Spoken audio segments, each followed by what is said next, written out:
All right, we're back. Episode 14. All right. Bit different today. I thought we'd actually go run through a bit of an interview with you. Yep. I know. Well, I don't know all. I've written out a few questions here. I don't know all the answers, but I thought it might be just to talk about a bit of your background. You know what you do now and how you got into running, and just run through a few things. So I sent you a bit of a list last night. A few questions on there. Yep. I didn't want you to research too much. Should be an answer pretty much off the top of your head. So, yeah. Those four, I'll just knock them straight out and then we can get into the body of that other stuff, which is more exciting. Sure. Well, you can read them out. Unless you can read them out. One. Yeah. I mean, pardon? I'll read them out then. Let's just go that way. I'll answer the questions. So the first one I sort of just put on the list just to give everyone a bit of a background. How old were you when you got back into track? Everybody can see we're both slightly older athletes and coaches these days, or I've been a coach and retired. But when did you come back to the track? Oh, when I came, the first question is, when did I start running track, which was when I was 12. But when did I actually, I did athletics carnivals in primary school and then high school. I ran as an open athlete till I was 20. And then I played rugby till I was 34. And then I played grade soccer till I was about 40, 42. So I didn't come back to track till I was about 42. And I've been, stayed with it since. So I've been doing track nearly 16, 17 years. From about 42 years of age, I came back to the sport. And what level of rugby and soccer did you play at?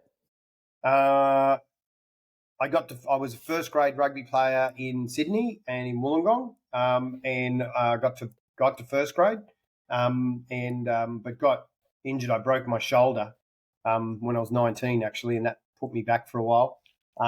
In soccer, no good. I played like fifth grade. I wasn't a great soccer player. It's a bit of a transition, though, when you come from rugby and someone's got this soccer ball in front of you. You just want to grab hold of them, right? I was just fast. And all they did was on the halfway line on side, kick the ball over everyone's head, and then they'd yell at me to run. So I'd sprint all the way up, and that's how I could score goals because I was just out sprint everyone. And for people that potentially aren't familiar with rugby in Australia, what code of rugby did you play? League or union? Union. Union. It was rugby union, not rugby league. Although I had 3 seasons of rugby league as well back in the 80s, but I mainly played rugby union. Yeah, okay. What brought you back to track? What was the motivation to come back to track? I've loved track my whole life. I've always loved athletics and always loved running fast. And it's just my life meandered and I went down different paths and I never thought I would ever go back to track because I never thought there was anything available for older athletes. But then, I heard about it just through an advertisement one day, and that's what got me interested again, and that's why I came back to it. But if I hadn't have seen that, I wouldn't have even known that athletics for older people even existed. And did you end up at Narrabeen first, or were you running somewhere else before you came to Narrabeen? Nowhere else. Narrabeen was my first experience. And what happened when you first just turned up? You just rolled up to the track and... No, I actually met, as you know, Pete at an event. I went to an event to try out at the Olympic Stadium in Sydney. So I entered the 100, 200 and 400. I got flogged in the 100. I got completely flogged in the 200 and I was too scared to run the 4. Did you do any preparation for them? Or you just saw this event on and decided to enter and just drive out to Homebush? Yeah, I saw this event that was on. So I entered. I did 2 weeks preparation. 2 weeks. Then smashed. Absolutely towed up. And I realized very quickly, these guys are really good. They're fast. They can run. And I was just smashed off the planet. But it didn't deter me. It pushed me to another space to say, all right, I actually need to go to work and I want to get better at this sport. What were you doing at the time to stay in shape, though? Were you still playing soccer when you decided to enter that event? Yeah, I was just winding up my soccer career. So you just hadn't walked off, out of your lounge room from sitting on the sofa one day, decide to run. You had some sort of base. I had some base and I had some level of fitness about me, but I wasn't track fit, if you know what that means. Of course. But you were still working out in the gym and so forth as well, right? Yep. I was still healthy, but I was just nowhere near like 200 meters. If you haven't done work for that, 200 meters may as well be marathon. Yeah, that's people don't actually realize that, right? People don't realize to sprint 200 how far it actually is.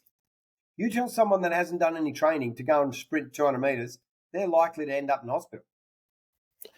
Yeah, with either cardiac failure or, a multitude of injuries. I hear people on podcasts all the time, and some people that I have a lot of respect for in the science and sort of health and fitness community. And I'm not talking about these influencers. I'm talking about really intelligent people.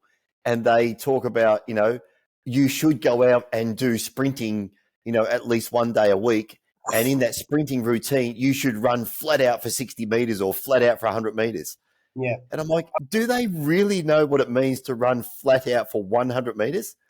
No, either they don't know what it means and they never do it anyway, or they do know what it means and then they find out the hard way why it's the dumbest idea they've ever had. It's just ridiculous. It's just some of the comments I hear people make. But anyways, so you got back into track at 42, and after that meet on that weekend when you got flogged, you met up with Pete and then you came out to Narrabeen. Came to Narrabeen, and I was probably the slowest runner in a squad of 6, 8, 9 very accomplished 100, 200, and 400 meter runners. It was that era out at Narrabeen where there was just the majority of good runners in Masters were literally at Narrabeen, because I became a member of relay teams that year in, year out, we would win everything. Yeah, just to put that into context for people, that particular squad during that period of time as a Masters squad pretty much had an Australian champion in every age bracket that we had a person in at Narrabeen. Correct. In some distance, whether a 1, 2, 4 or an 8, we had Australian champions across every bracket, and if not, we had the top 3 in some brackets, first, second, and third athletes. So it was a pretty and I know a lot of people won't appreciate that, and people will be thinking, oh, they're just Masters athletes, but the level of training, the level of commitment people had back then was pretty huge. Oh, it was an amazing squad with amazing athletes that were running world-class times. Yeah, for sure. Based on percentages. These guys were fast. And it took me 3 to 4 years, even 5 years, to get up to their level. Yeah, I was about to ask that question. I don't recall when you first won a race or you first started to actually turn the corner and run really well, but you think probably 4 to 5 years it was in? It was 3 years before I really started to come into my own, but 4 to 5 years where I started to assert some dominance and go, you know what? People are now turning up to try and beat me. I don't have to beat anyone. Yeah. I'm in the kind of shape where people have got to catch me now. But it took an incredible amount of focus and effort to get there. What sort of injuries did you get or obtain during that first few years? Did you get many injuries? I tore my hamstring twice. I had 2 calf injuries as well, both calves. I had Achilles tendinopathies with both Achilles. I had plantar fasciitis. I got that. What else? That's about it. Most people would give up during that period, right? It's pretty tough those first couple of years when you haven't run for a long time at that level. Yep. And it's pretty tough. You start getting those niggles all the time, and hamstrings are so common with everybody. I can't tell you the number of athletes at the track over those, the first probably 6 months that they join the squad, that they do hamstring injuries. And look, a little bit of blame on maybe some of the coaching techniques that were applied. Yep. Running people way outside their ability and their level of fitness to try and prove a point in some situations, as you recall. Yep. Which would, the initiation phase. I'd just jump in with these guys. They're about to do, 5 150s at sub 19 seconds. See if you can hang on. Yeah, crazy. Exactly. Yeah. And that's how I got injured. Yeah, I'm sure. Well, it's interesting that you actually stuck around, though, I suppose, because so many other people actually fell away, right? over those years we saw so many people disappear. So it's a discipline thing to keep coming back because the injuries are a big deterrent. I recall later in my career where my Achilles just got so bad that the frustration of rehabbing, what felt like every 3 or 4 months, it just got to me mentally in the end. I'm like, I just can't keep doing this. It is very hard mentally. It's very depressing. You might recall a time when I'd come back from an Oceania and I'd run the best I'd ever run over 400 and 200, then came back to, I think we were up in the Hunter and we were running estates.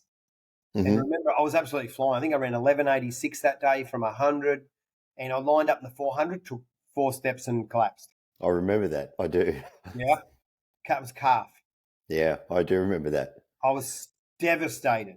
Yeah. I was in the best shape of my life. And to not be able to complete that 400, which I was so excited about doing, it's a race that where I was just in the kind of shape where I thought I could have gone another 52 something.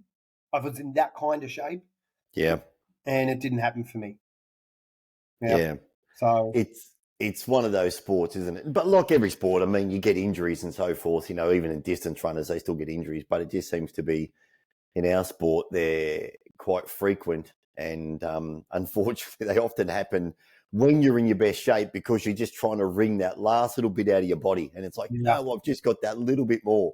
Yeah. And I can, I'll go that little bit faster. A few other questions just that I jotted down when I was thinking about this, and a couple of them just related to actually racing itself.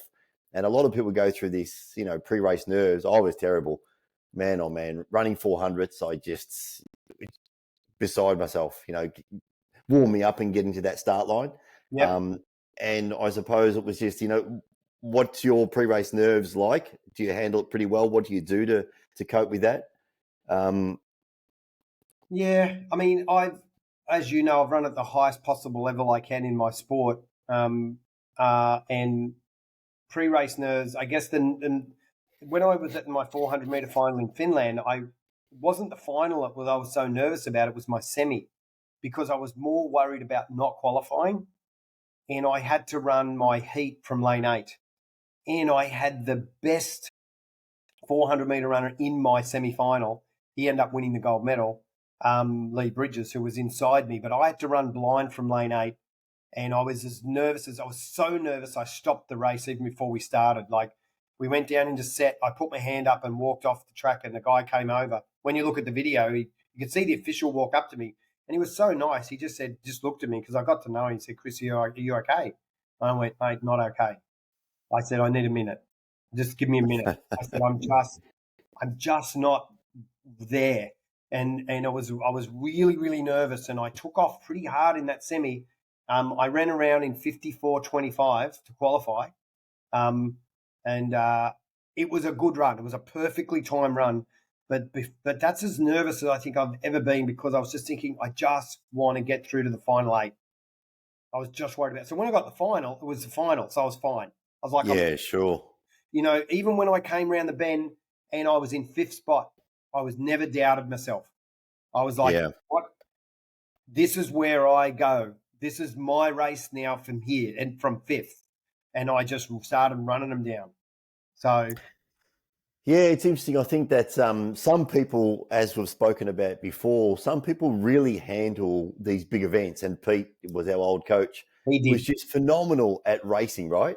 Very good. He could just turn up and just get his head in the game and just race. And I often say to people that I was a much better football player than I was a track athlete. And my career was very similar to yours. Played Aussie rules, ran track when I was young, came back into track as a masters athlete, and played Aussie rules in between.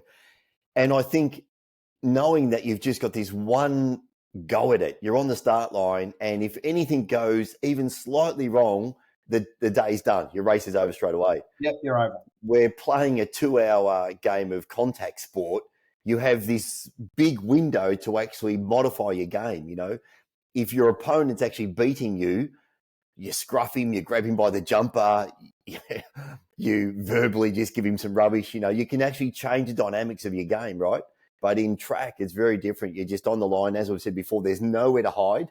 You're just there. But the pre-race nerves was a really big part of my career, and I actually didn't like it. And I remember speaking to Phil a lot about this as well. But funny enough, and I don't know if you're the same way, I was always the one, if we had, let's say 6 runs on a weekend or 6 runs in a day, whatever it may be, the moment I got the first event out the way, the rest of them seemed to be much better. But that first event, just getting it up on the line and going through the whole process and getting that first event out the way, where I didn't have the same problem with the relays.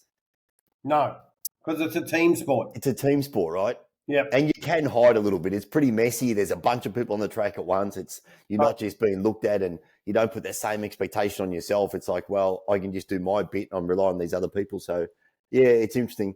What about pre-race preparation? Was there anything you did particular that you did every time? Yes. I think this would be, well, actually, I don't even have to guess at this. I know this is a fact. Every single athlete, if they've been doing this sport for a while and have run it at a decent level, have a routine, and it's strict. They will never vary it. We're superstitious in that way. If you do something and it works, you repeat it. And when it comes to pre-race repetition, right down to when I wake up in the morning, to the food I eat, to the shower I take, to the stretches and rolling that I do, the massage gun, to when I arrive at the track, where I put my bag, my first run up and down on the warm-up track. It is so OCD and precise, and I don't omit a thing. And if I do, then my head's not in the right place. So I am when I was over in Finland and then again in Poland, I ran a routine. Every day I went to the same place, put my bag in the same place, put the same things on, did this and did everything exactly right. So, and the method to that, what sounds like madness, is when I step out onto the track for my, whether heat, semi or final, my head is clear. Yeah. I have one task, and that was just go out now and execute. To be single-minded.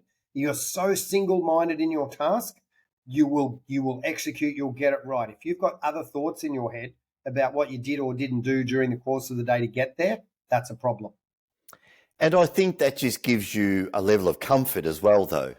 It just, we all need, I believe, routine and repetition to actually achieve at our highest level. I know in my career, no matter what I've done, whether it be work or sport, every time I've had really good routine and do the same things is when I perform the best. But I think that just gives us, as humans, that level of comfort. It's like getting a big hug. You just turn up the track and just doing the same thing. But I'm definitely the same over those weekends when we'd run for multiple days. Exactly the same thing. Always put your bag in the same place. And for me, it came right down to, and I know we end up all doing this, but I would have to, we always wear pretty much the same track spikes. Do you wear the same spikes when you race and your heats? Oh, yeah. You never change. No. Yeah. I never change my undies. I'll wear the same clothes. I won't wash them. I don't care what I smell like or anything. I'll just spray myself with Rexona. But I will not change.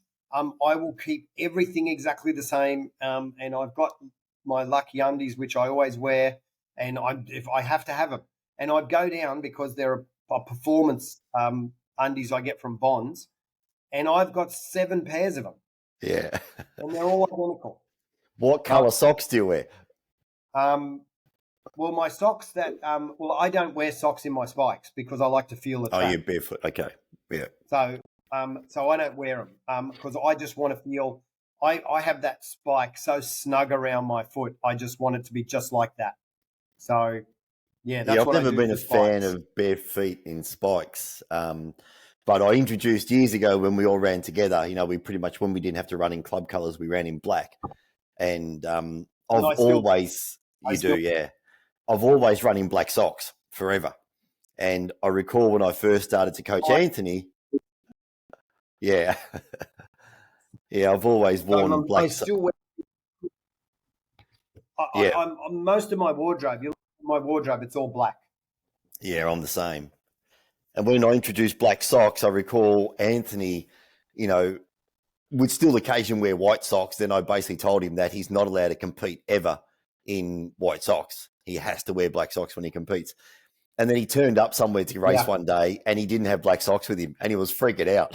Of course, he only had white socks. And it's funny how these little things can get inside your psyche so badly. But I would have been the same had I not had my black socks with me. I would have just freaked out at a meet. So, yeah, we're such creatures of habit. Things, but they're really important for athletes to not have anything else in your mind other than the task at hand. Yeah. You just really want to be so focused. When you step up onto those blocks, like I did, even if it was a heat, I would be like, you just have to have such clarity in your thought process that you just have one job to do and get that job done, you know? Yeah, 100%. All right, let's keep moving through our little list here. What about 3 things that made you a good runner and got you to where you are now, and some of the things you've achieved in track over the last 15 years? Well, I think that this is, and the funny thing about anything that you do at a very high level, it comes with a poison sort of pill at the end. Is that if you want to be really good at say track, and you have to be a bit obsessive. Yeah. And being obsessive actually have some negative impacts on you personally, and on your your psychological condition as well as your physical condition. And if you become obsessive at anything, there's a risk of overdoing it. And as you know, if you meet some quite obsessive athletes, some of them are very unpleasant to be around. Yeah. So I believe at some point I became extraordinarily obsessive about times and training. And yes, it made me a good runner, but I had to relearn how to manage that better so it didn't turn me into something else that was going to have a negative impact on my life. So, but the 3 things that made me good, well, one particularly is that I'm a very aggressive runner, and that comes from rugby, is that when I get onto a track, whoever's in front of me, I just want to catch them. I just want to get them, and I say things in my mind, like even before the gun goes, there's one thing I say, Chris, whoever's in front of you, just destroy them. Yeah. Just destroy them. Just run straight through them, and I get very bloody minded about that, particularly when I get in the third 100. If someone's coming up on my shoulder or anything like that, it makes me aggressive. It makes me want to go, you know what? If you come with me, but either I'm going to die trying or you're just going to be do good for me on the day. Whatever way, though, you're going to earn it. Yeah. And I get deeply aggressive as a runner. Yeah. And that has really helped me in forerunning, because it just means, if you're going to get me, you're just going to have to work, because I'm not going to give up. Yeah, for sure. And you've always run that way. Yeah, and it helps. Certainly helps in competitive running. I guess what's also, I would say, that one of the other things that makes me a really good runner and has made me able to hold some really good times later in life is that I'm a great rehabber. For every hour of training I do, I rehab for an hour. Yeah. And I absolutely swear by that, is that I'll be up at the performance center, I'll be in the pool, I'll be in the gym, I'll be rolling, stretching, I'll be doing dynamic work to bulletproof my hamstrings. I'm doing all this work to rehab muscles that I've exhausted during track work. Yeah. And that's the key to keep me continually progressing, is that I rehab 4 or 5 days a week. I'm rehabbing. I think that's imperative for any athlete at any age, but I think it's even more important as a masters athlete. Oh, my God, yeah. You get away with it when you're younger. And I just know at the moment I've gone back to distance running, and like I'm just consistently sore at the moment, and I've now realized I've just got to start spending more time doing more rehab, and also even just monitor my days off. I was scheduled to actually run yesterday, but I was just too sore, so I had to say to myself, I just need another 24 hours rest. My body just hadn't recovered from my week training. So Yeah, and I Yeah. think that's a really good point. I think people don't place enough emphasis on that, and particularly when you're younger, because you just get away with it. But as a track athlete, a masters athlete, it becomes definitely more important. Oh, 100%. What about your biggest highlight in your career of running so far? Well, I mean, often a lot of people say to me, God, that silver medal that you got at Finland in the World Championship where, against Lee Bridges, who ran 52:58, and I almost broke the Australian record in that run. People say that must be your highlight, but it actually wasn't. The highlight for me was at the same event was the relay. I anchored the 4x400 relay, and I knew there was this runner, Raul Delisle. He was 6'2", African American. He won silver in his age group in 51 flat, and I knew I had to get the baton before him to have a chance. So I got the baton about, I think, a 5 to 8 meters in front of him. And then I had to run a really smart race. And when you watch the video of this, maybe we'll put it up one day, you'll watch me in the back straight, let Raw come to me, and I let him go past me. Then I sat on his heels and I pushed him. I said, I'm not going to let you relax. You're going to go past me. You're going to keep working. And I made him work all the way down the back and all the way around the bend. Then I pulled up next to him, and then I put pressure on him. Then he started to fall apart. And I thought, I've got him.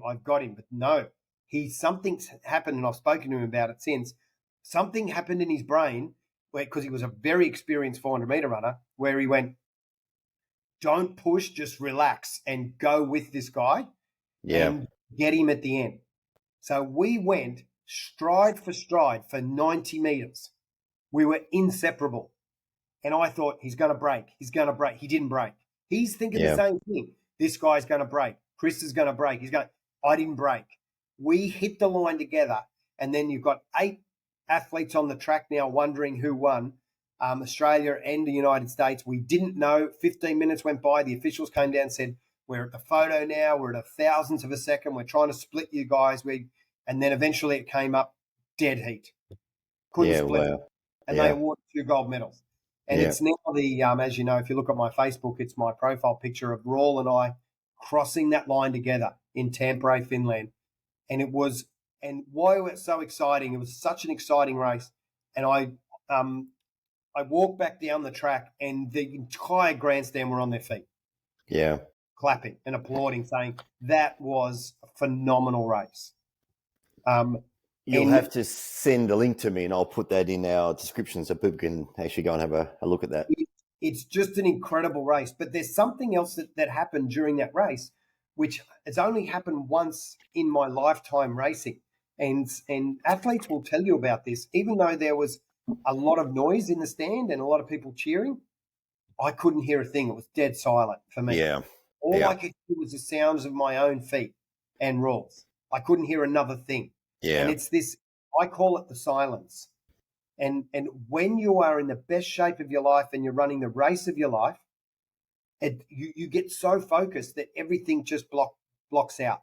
Yeah, for sure. And you just eerie silence, but you are running the best you've ever run. And that's what happened to me. When I was coming down the straight and people were screaming, I didn't hear a thing. Yeah. And it was simply one of the greatest, most exciting races I've ever been a part of. Yeah, for sure. The fact that you could have 8 guys run 4 laps and then you couldn't separate the teams. Yeah. Yeah, that's how competitive track can be sometimes, right? Oh, my God. And this one of the officials came down to me and said, listen, I've been doing this 30 years. I've never seen a dead heat in a 4x4. Yeah. I've never seen it. It's pretty rare for sure. He said, it just doesn't happen. Yeah. And so when we did the medals presentation, so we've got all of us up there standing in the number 1 position and playing 2 national anthems, which is just, people were just stunned that actually happened. So that was probably the most exciting thing that's ever happened to me in track. What about low points? What about the biggest disappointment? Well, a lot of people said, Chris, you didn't break the Australian record. Are you sad? And I was like, yeah, I was disappointed. I guess probably the lowest point I've ever had in track is is injury. When you're really going really well and you've worked really hard and you get injured. I think they're the real low points for athletes. And I had I've had quite a few serious injuries which have, put me off the track for many, many months. And to rebuild yourself mentally to get back on and race again is it takes a real effort to do that, both physically and mentally. But I think injury is I've had an incredible track career. I've been very fortunate in the times I've run and the events that I've been privileged to partake in. So I feel very lucky. But injury, I think it's the most devastating thing for an athlete. Yeah, I couldn't agree more, because it can actually, unfortunately for some athletes, it can determine your entire career. You may never ever reach your potential. Well, Wade van Niekerk's a classic example of that, where he breaks the world record at Rio, does one dumb thing, does his ACL, takes 7 years to get back to the track again, 7 years to get back and run a decent time. And he made a final at the recent World Championships in Budapest and came seventh. Yeah. And that's 7 years. Had such a huge career in front of him, right? Yeah. We'll never know how good he could have been had he have not made that decision to play rugby for a charity and do his ACL. We'll never know. 100%. And he must do the day. Yeah.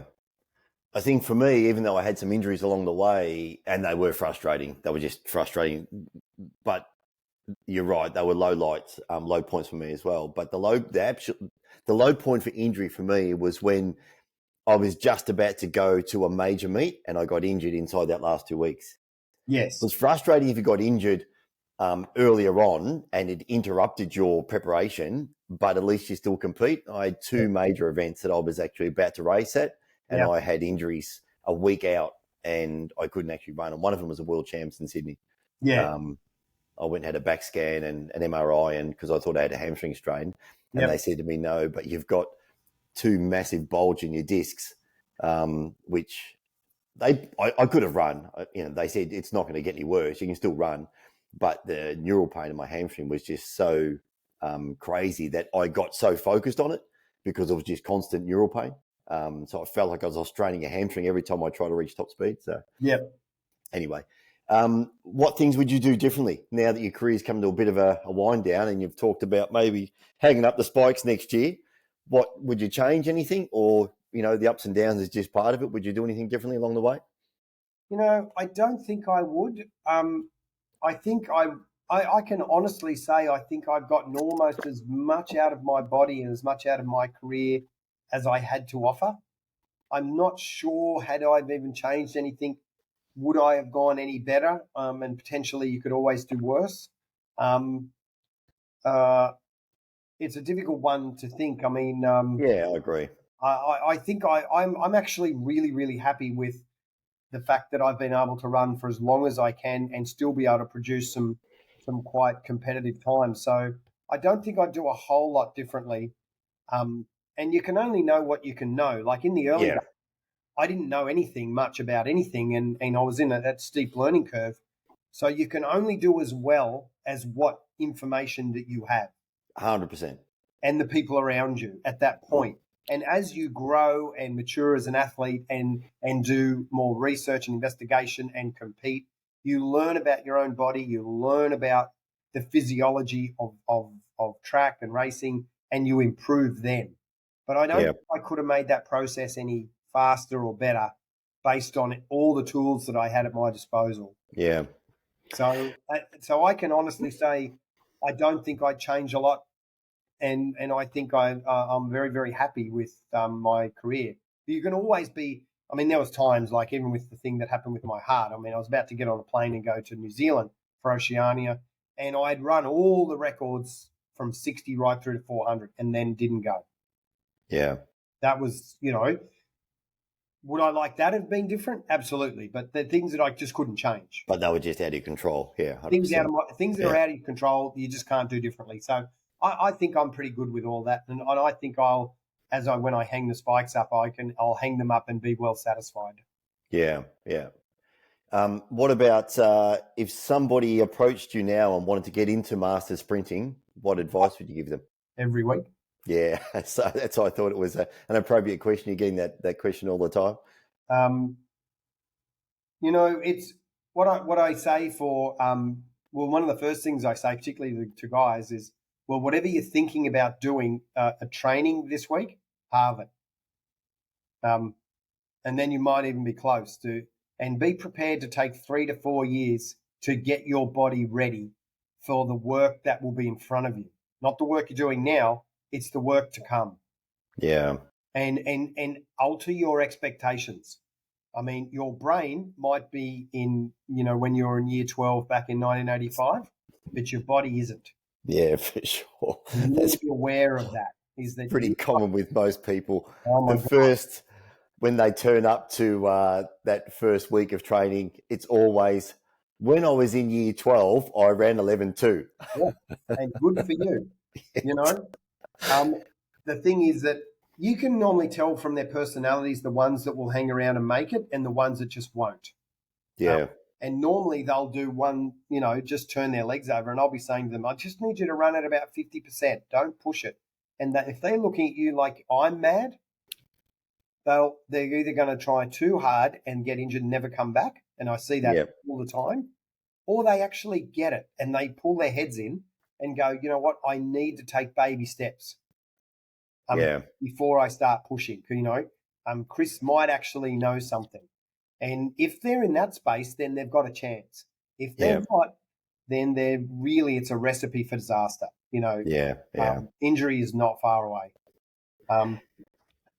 Do you think being a track athlete has made you a better coach, or you don't think, do you think that you need to be an athlete to be a good coach? That's a great question. It gets asked a lot. And interestingly, most of the best coaches in the world were fairly unimpressive athletes. Give me an example. Glenn Mills. Yeah. If he has another pie, he'll explode. He's a fat guy who sits on the ute, station wagon, screaming at Tucson Hulk, blowing whistle at him, and just telling him. But he's an incredible coach. Yeah, I know. Clyde Hart, not a great athlete in terms of, they're competent, but there's one thing I would say, particularly with 400-meter running, it's good if the coach has done it before. Because if you say to someone, try to explain what they're going to feel during every piece of a 400 if you've not done it, it's harder, I believe. But does that mean you can't coach it? Absolutely not. You can still not be an athlete and be a great coach. I look at someone like, what was his name, that radio commentator who was actually a great coach. What's his name? Oh, you know him. He coached the Wallabies as well. Yeah. I can't think of his name. Yeah. He didn't have an athletic bone in his body. No. Fabulous coach. Yeah. Do you know what I mean? So I think the fact that I'm still a competing athlete and I've run these events, I think it helps my coaching, because when I speak to an athlete, they know I understand what they're about to feel.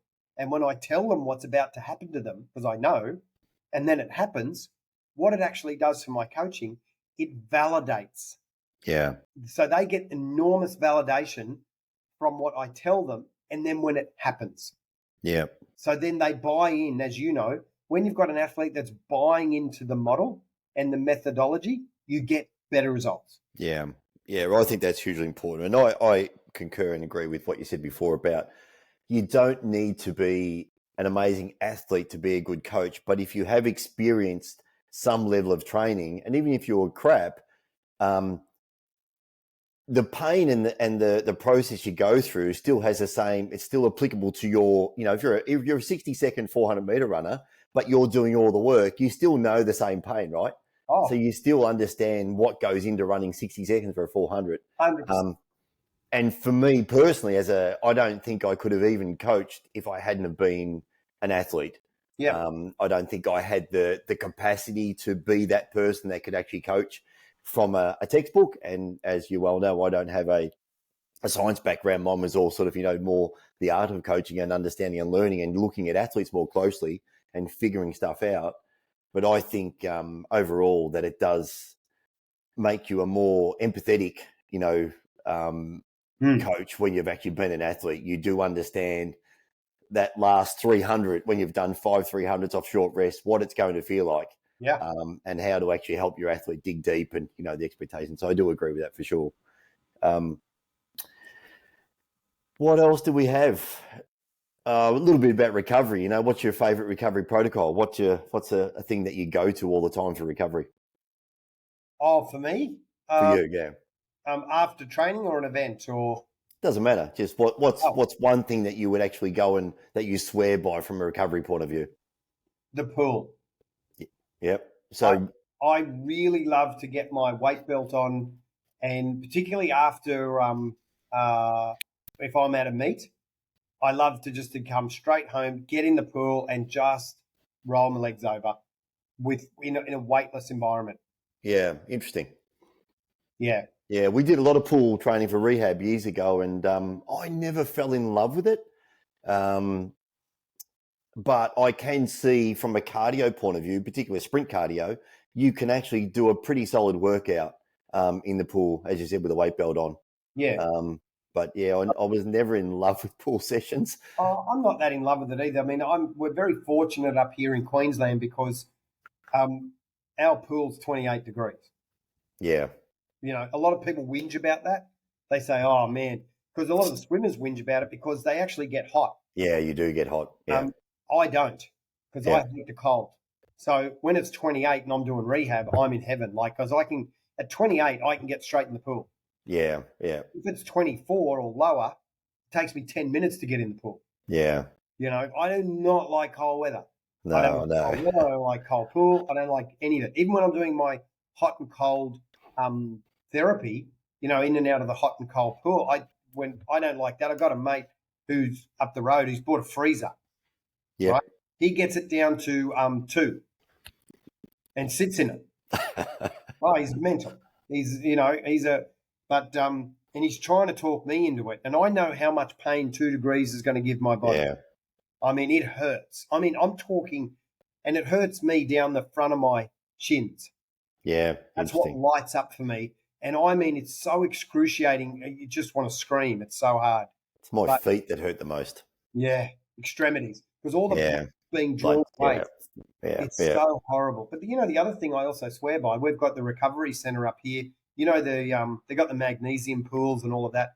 But I really love the compression suits. Mm. Have you ever been in them? I haven't. Mate, it's so good. You'd love it. So they put these 2 big sleeves on your legs. Yeah. I sit there in a reclining chair. They put Netflix up. And for 30 minutes, all it is, it's this really deep compression. Yeah. Release and compression and release. And I find that as a recovery, especially after I've had a really hard session, really works a treat for me. They had them, had volunteers, like 3 or 4 pairs. They had massage chairs and the recovery boots or whatever you want to call them at the High Rocks event I did recently. Right. I didn't get to use them. It was actually really busy and I didn't want to wait around. So that was interesting. What we'll do one day, when you come back up to Queensland, we'll go up to the recovery centre. It's $25. Yeah, perfect. Right. So you sit in there, you get 2 chairs, recline back, watch Netflix, and they put these 2 sleeves on. Oh my God. But and these things grip hold. I mean, the compression's phenomenal, but you feel so good. Ladies. This is my part of my, and I'll talk to you more offline about it, part of my idea at the moment around having these Airbnb houses that I said we could run coaching clinics out of, health clinics, but to have a magnesium pool, that house that I looked at up in Queensland with a magnesium pool, the sauna, the spa, and then put a few massage chairs in there, then people can rent the house for the weekend and they've got the recovery boots and all the stuff. Have a health coach come in and talk to these groups. And I really think that's something that would work. You could have those dotted all around the country. Anyway, I won't keep you much longer, and I also need to get into the office, but I've got a few more questions I didn't put on a list. I just wanted to know what track spikes you wear. What's your favourite track spikes at the moment? Oh, just wait a second. I'll show you something. Hang on. I've got to grab something.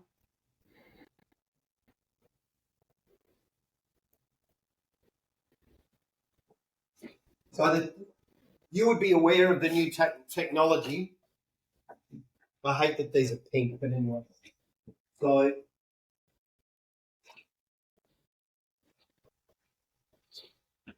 I have training and racing spikes, of course. Yep. My training spike is an 800-meter spike. So Who makes it? Nike. So you'll see this particular spike. It's What's it called? A Nike what?